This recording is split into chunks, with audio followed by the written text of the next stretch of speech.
అదొక అందమైన పల్లెటూరు. చెట్లు, సెలయేళ్ళు, పక్షులు, పంట పొలాలతో చాలా అద్భుతంగా ఉండేది. మరియు ఆ పల్లెటూరుకు ఒకవైపున చెరువు, ఆ చెరువు తర్వాత ఒక దట్టమైన అడవి కూడా ఉండేది. ఇలా ఈ మూడింటి కలయిక వల్ల ఆ ప్రాంతం చాలా అద్భుతంగా ఉండేది. సమ్మర్ హాలిడేస్ కారణంగా హైదరాబాద్ నుంచి వాళ్ళ అమ్మమ్మ ఇంటికి వచ్చింది తన్వి. అదే ఊర్లో రాము అనే పిల్లవాడు ఉండేవాడు. వీళ్ళిద్దరూ కూడా మంచి స్నేహితులు. ఒకనాడు వీళ్ళిద్దరు కలిసి చెరువు దగ్గర ఆడుకుంటూ ఉండగా వాళ్ళకేదో అలికిడవుతున్నట్టు అర్థమవుతుంది. ఏం జరుగుతుంది అని వాళ్ళిద్దరూ అనుకుంటారు. అంతలో తన్వి ఈ శబ్దాలన్నీ ఎక్కడి నుంచి వస్తున్నాయి అని ఆశ్చర్యంగా అడుగుతుంది. దానికి రాము పక్కనే ఉన్న అడవి నుంచి అనుకుంటా అని ఇద్దరూ కూడా ఆ అడవి వైపు చూస్తుండగానే అడవిలో పెద్ద పెద్ద మంటలు రావడం, అడవంతా పొగలతో నిండిపోయి ఉంటుంది. అప్పుడు వాళ్ళిద్దరికీ అడవిలో మంటలు అంటుకున్నాయి అని అర్థమవుతుంది. ఈ విషయాన్ని వెంటనే గ్రామస్తులతో చెప్పాలని గ్రామానికి బయలుదేరతారు.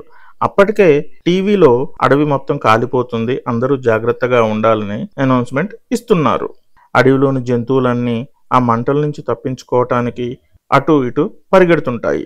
దీనితో గ్రామస్తులంతా కంగారు పడుతూ ఆ జంతువులన్నీ మన ఊర్లోకి వచ్చేస్తాయేమో అని భయంగా ఉంటారు.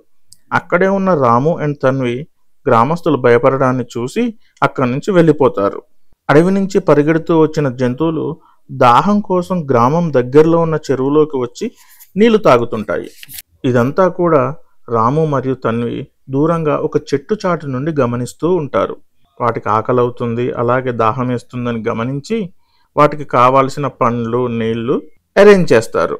అలా రోజు అక్కడికి వచ్చి వాటికి కావాల్సిన ఆహార పదార్థాలను రాము మరియు తన్వి ఇచ్చేవారు. ఇలా కొన్ని రోజులకి ఇదంతా గ్రామస్తులకు తెలిసిపోతుంది. అప్పుడు గ్రామస్తులంతా కంగారు పడి మీరేం చేస్తున్నారు, వాటి దగ్గరకు మీరు ఎందుకు వెళ్తున్నారు అని అడుగుతారు. అప్పుడు వారిద్దరూ కూడా అవి కూడా ప్రాణులే, వాటి అడవి కాలిపోవటం వల్ల ఇక్కడికి వచ్చాయి, వాటి వల్ల మనకు ఏ ఆపద ఉండదు, మేము వాటికి కావాల్సిన ఆహార పదార్థాలను ఇస్తున్నాము అంతే అని రాము తన్వి చెప్తారు. అప్పుడు గ్రామస్తులందరూ కలిసి చెరువుకి ఒకవైపు ఉన్న స్థలంలో వాటిని వదిలిపెడదాం, మనకు కూడా గ్రామంలోకి వస్తాయనే భయం ఉండదు కదా అనేసరికి గ్రామస్తులందరూ కూడా ఒప్పుకుంటారు. అప్పుడు అందరూ కలిసి ఆ గ్రామానికి ఒకవైపు ఉన్న ఖాళీ స్థలంలో ఈ జంతువులన్నీ ఉండడానికి ఏర్పాటు చేస్తారు. అక్కడ జంతువులన్నీ కూడా చాలా హ్యాపీగా ఉంటాయి.